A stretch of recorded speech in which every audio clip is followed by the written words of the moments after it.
اقول انا ما تضيق خاطري زلة الرجال، بدا منه طيب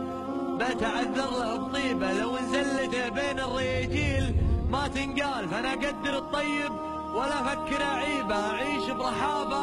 وتميز بطولة بال، ورجال ماليبه ورجاله الليبه مخاوي، رجل الاعمال خاوي رجل الافعال، لو ما معه 10 دنانير في جيبه رفيق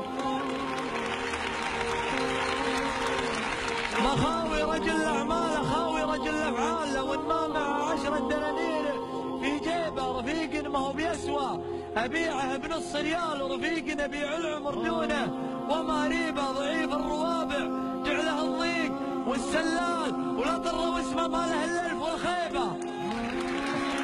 تغاضيت حشمه والتغاضي عن الاندال، اذا ما يزيد العز ما نقص الهيبه، يقولون كيف الحال واقول كيف الحال، يعذربني اللي كنت اغطي عذاريبه، تمرجل بطيبي يحسب انه شنيبه طار، ولا يدري اني لا بغيت احلق شنيبه اكزه 3 ميال، يرجع ب10 ميال ارزه ما بين الناس والناس تدريبه، مع انه معي رخصه تعامل مع العيال، ولي كلمه ما هي بتخطيه بتصيبه، انا لا نويت الشيء بالحال ولا المال، اطق الصدر واقدم على الشيء واجيبه، ما يردعني ابن الآل ولا رفيق الآل مصيبه، واذا بقوم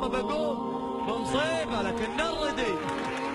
ما يردعني ابن الآل ولا رفيق الآل مصيبه، واذا بقوم